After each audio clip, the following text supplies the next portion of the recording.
Live जुड़ गए हैं आपके साथ आज का एजेंडा। और अब बात आप सभी को पता है कि एक तरफ हो रही है चैंपियंस ट्रॉफी क्वालिफिकेशन, जहां पर इंग्लैंड और नीदरलैंड्स के आमने सामने एक टक्कर चले। दूसरी तरफ टॉप 4 की लड़ाई में 3 जो स्पॉट्स हैं वो सील हो चुके हैं राहुल भाई। अब ये भी तय है कि भाई साउथ अफ्रीका वर्सेस ऑस्ट्रेलिया है वो ईडन में होगा।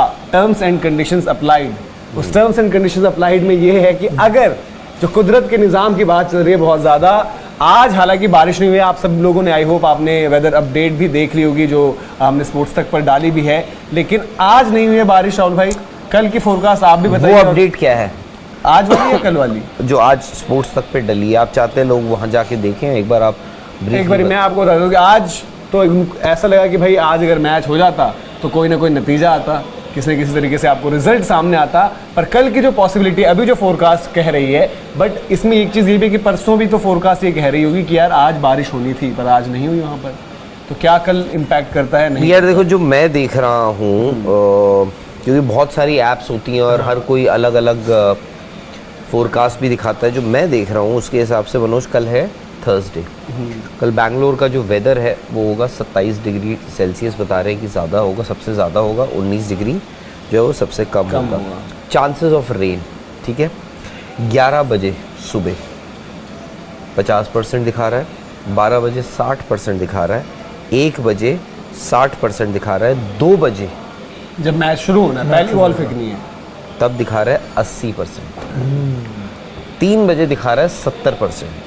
तो अगर 11 से 3 बजे तक अगर बारिश हो रही है तो मैच आपका वक्त पे तो शुरू हो नहीं रहा है। और पिछला भी जो मैच हुआ था उसमें बारिश का यही था कि 2 बजे से बारिश ने तंग करना शुरू करना था और हुआ भी था। हाँ, बट उसके बाद जो मैं देख पा रहा हूँ ये है कि 4 बजे करीब जो है वो आपके बादल और बारिश थम जानी चाहिए, बट 6 बजे दोबारा बारिश के आसार है। तो ये है कि ये मान के चलिए कि रिजल्ट आए ना आए इस मैच का, बारिश जरूर आएगी। अब ये देखना है कि वो कितना इम्पैक्ट डाल सकती है इस गेम पे। क्या वो रिजल्ट पे इम्पैक्ट डाल सकती है? रिजल्ट यानी कि मैच हो ही ना, पॉइंट स्प्लिट हो जाए। इसमें फायदा है एक तरीके से पाकिस्तान का, अगर वो अपना मैच जीतते हैं तो। न्यूजीलैंड के लिए नुकसान हो जाएगा। न्यूजीलैंड के लिए नुकसान हो जाएगा। न्यूजीलैंड ये चाहेगा कि भाई हमारे हाथ में रहे चीजें, और अगर कल मैच होता है वो जीत जाते हैं तो काफी हद तक वो इंश्योर कर लेंगे कि अब हम ही चौथी टीम हम ही है और इंडिया वर्सेस न्यूजीलैंड एक तरीके से हो जाएगा। बिल्कुल। वैसे देखिए फिलहाल टेक्निकली बोला जाए तो अभी क्योंकि मैच चल रहा है एक, बट फिर भी आप मान के चलिए कि नीदरलैंड्स बाहर हो गई है इस दौड़ में।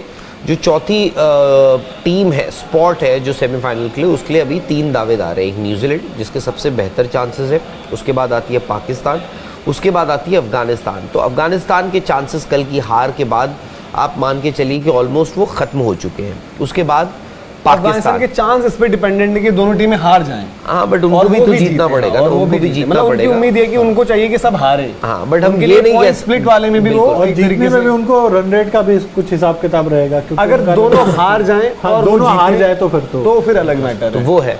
और उसके बाद ये बनता है, आई थिंक मैं कहीं पढ़ रहा था कि ऐसा है कि अगर न्यूजीलैंड, अगर आप पाकिस्तान को फिलहाल हटा भी दे तो ये है कि अगर न्यूजीलैंड जो है कल का मैच 1 रन से हारता है तो अफगानिस्तान को अपना अगला मैच जो है वो करीब 400 या 500 रन से जीतना पड़ेगा। जो तो नामुमकिन। तो आप मान के चलिए कि अफगानिस्तान के भी आप कह सकते हैं कि दरवाजे बंद हो चुके हैं। तो अब दौड़ पे रह गए, ये है दौड़ पे रह गए सिर्फ पाकिस्तान और न्यूजीलैंड। पाकिस्तान और न्यूजीलैंड नहीं।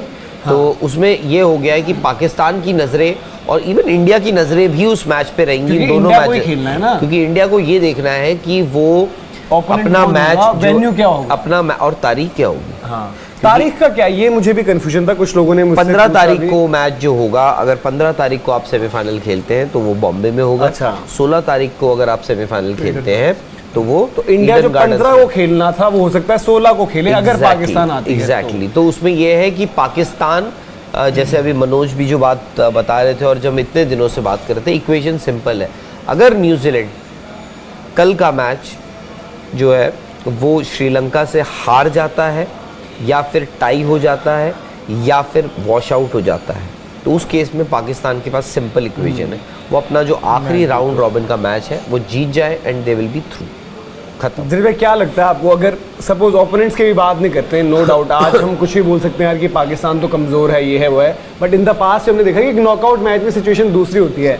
बट वानखेड़े और ईडन गार्डन्स अगर आप दोनों देखें, अलग अलग तरीके का सरफेस रहा है, अलग अलग तरीके की चीज़ें हुई हैं। आपको लगता है कि इसमें कुछ फ़र्क है टीम इंडिया के लिहाज से अगर आप बात करें, जिसमें कि अगर आप सोचो कि वानखेड़े में वानखेड़े खेलना हो में आपको खेलना या फिर है, ईडन ईडन गार्डन्स में खेलना जिस हो? हिसाब से टीम इंडिया खेले कहीं भी खिला लो कोई फर्क नहीं है, और जिस हिसाब से आई थिंक कोई भी आता है, इवन पाकिस्तान में आते तो देखो पाकिस्तान अगर आता है इन टर्म्स तो एक साइकोलॉजिकली उनका फिर वो ईडन में खेलना है, वो एक वो बात का रहता है बस कि पाकिस्तान है साइकोलॉजी। फिर चैंपियंस ट्रॉफी फाइनल याद आएगा और ये हुआ था, मतलब वो आएगा हुआ तो था। बहुत कुछ आएगा, लेकिन फिर उसके पहले हमने जितना उनको वर्ल्ड कप से हराया है वो भी है, बट साइकोलॉजिकली और चैंपियंस ट्रॉफी ही क्यों याद आएगा? क्योंकि वो फाइनल आया ना उनको वर्ल्ड कप में। तो